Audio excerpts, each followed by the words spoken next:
Welcome to the Nevis Newscast for Tuesday, March 14th, 2023. I am Freddie Liebert. As the countdown to the 50th anniversary of the Norman Manley Law School continues, the institution is featuring an alumnus from each graduating class since its inception. Among them is Premier of Nevis, the Honorable Mark Brantley, a graduate of the class of 1994.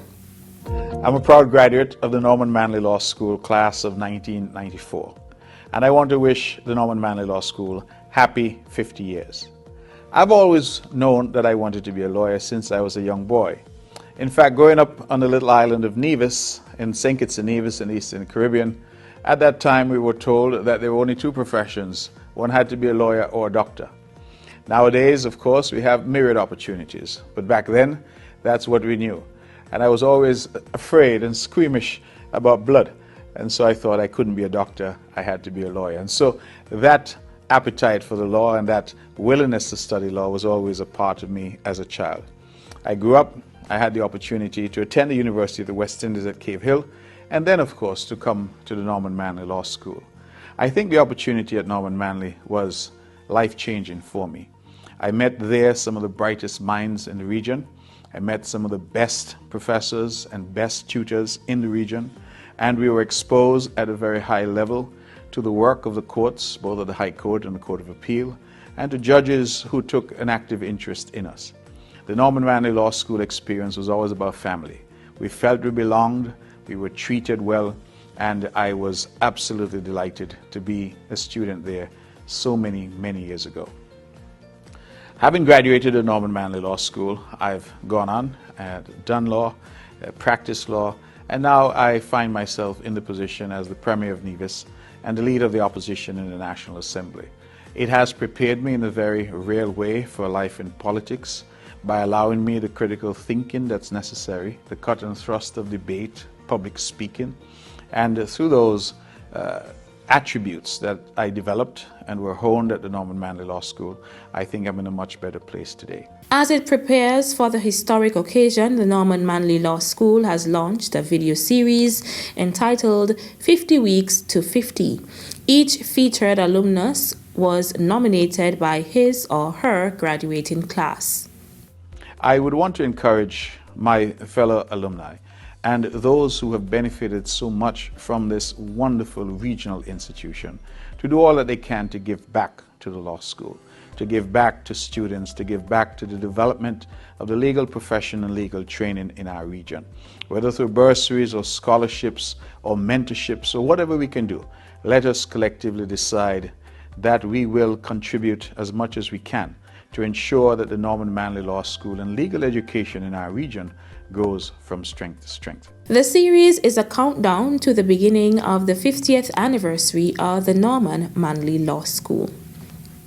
Denzil Stanley, Acting Permanent Secretary in the Ministry of Water Services, is urging the residents of Nevis to be prudent in their use of the island's water resource. The call comes as the Nevis Water Department commissions a 250,000-gallon storage tank at Zetlands. We at the Ministry of Water Services are very much pleased with what we have been delivered in terms of the quality of work and the tank that's here. There's one that was previously installed at Hamilton by the same supplier, Florida Aqua Store. And that one has been in place now since 2019, I think, thereabout. And so far we haven't gotten any issues with it. We are very much happy and confident that this one here at Pond Hill would perform just equally as good. The NIA would have spent substantial amount of monies to have these tanks, to procure and to install the tanks. It shows the commitment of the NIA towards the water and the water supply to the people of Nevis. It doesn't end there. There are plans going forward to probably change out one or two other remaining fiberglass tanks. There's one at Morning Star that we're having some issues with in terms of leakages and so forth, but that would come in time. And so, again, we just want to thank you, the customers of the Nevis Water Department and the general public to just be prudent in the use of water. We do our part, you do our part, and help each other as we go along.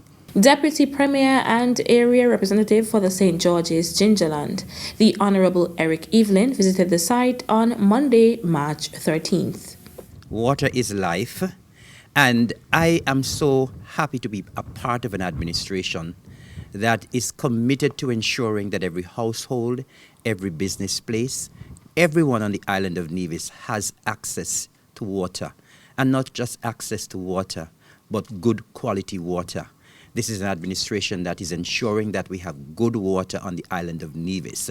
I want at this time to commend very highly my cabinet colleague, the Honorable Spencer Brand, and the entire team at the Water Department for what I would call the revolutionizing of water here on the island of Nevis. Every year we see improvements to our water, and I'm delighted that this is an administration that is delivering on our promise to the people of Nevis to ensure that they have a better life, and a better life means that they have water on a consistent basis. According to Minister of Water Services, the Honorable Spencer Brand, the new storage tank will serve the communities from Market Shop to Morning Star.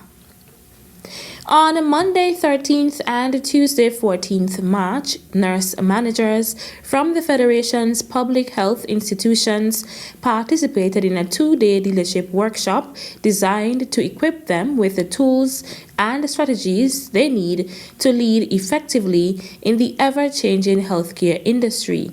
The workshop was led by a team of experienced facilitators, including CEO and founder of Richardson Business Solutions, Deirdre Richardson, pastor, therapist, and life coach Colin Gunthorpe, and management consultant Douglas Watley. The participants engaged in various interactive sessions, including leadership and team-building exercises, discussions on effective communication, and strategies for managing change. Participants also had the opportunity to learn from the facilitators' wealth of experience and knowledge in leadership development.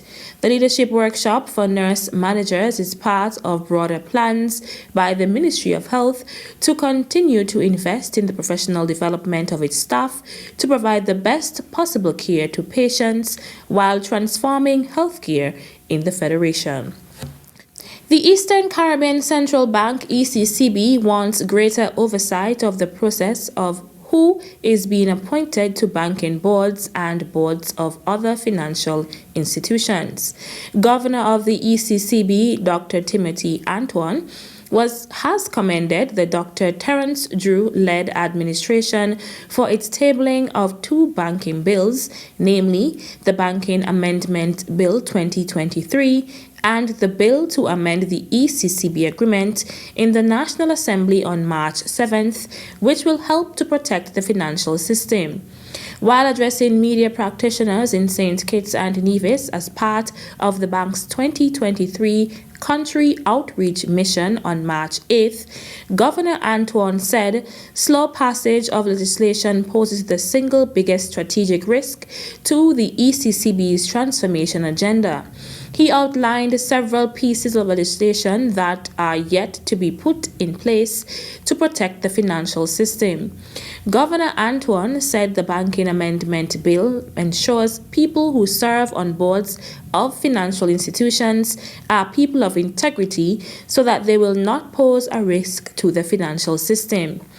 Another of the amendments addresses the issue of people who have been discharged from bankruptcy.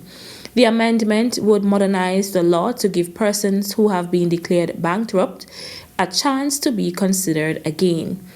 Several other bills and regulations have been proposed by the ECCB to be tabled in St. Kitts and Nevis National Assembly or to be put in place to protect the financial system, including Eastern Caribbean Central Bank Agreement Amendment Order, Banking Licenses Regulation, Banking Abandoned Property Regulations, Payment System, ECA CHS Rules, Amendments to AMLCFT legislation, Eastern Caribbean Securities Regulatory Commission Agreement Bill, and Investments Fund Bill.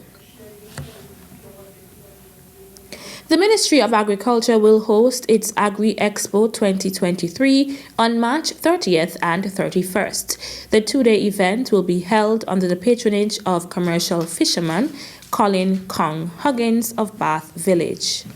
I've been fishing for 42 years. I practice chop fishing and deep sea fishing. The fishing career really started out when my father took sick. My father was a fisherman too. Both fisherman and farmer. I am the same.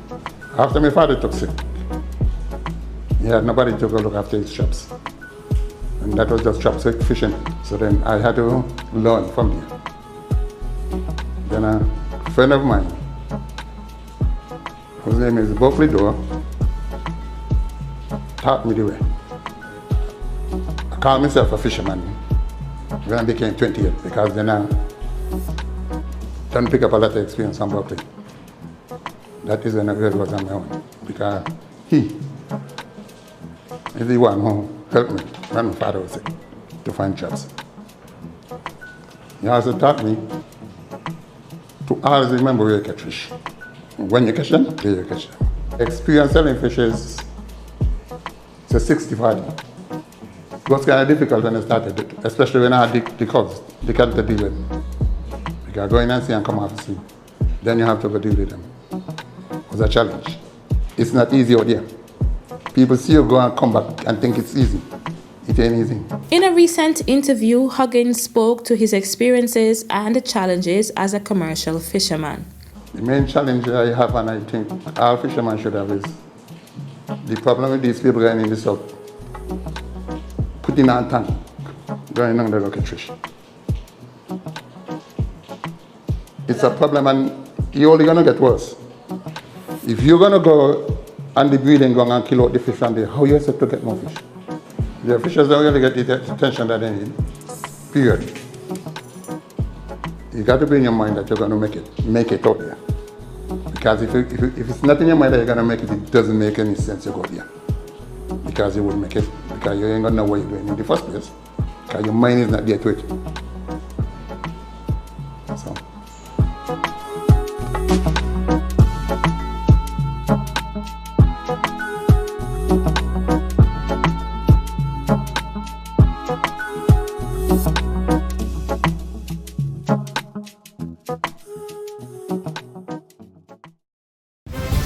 That's it for this edition of the Nevis Newscast. On behalf of all of us here at the Department of Information, I'm Freddie Stileibert. Thank you for viewing.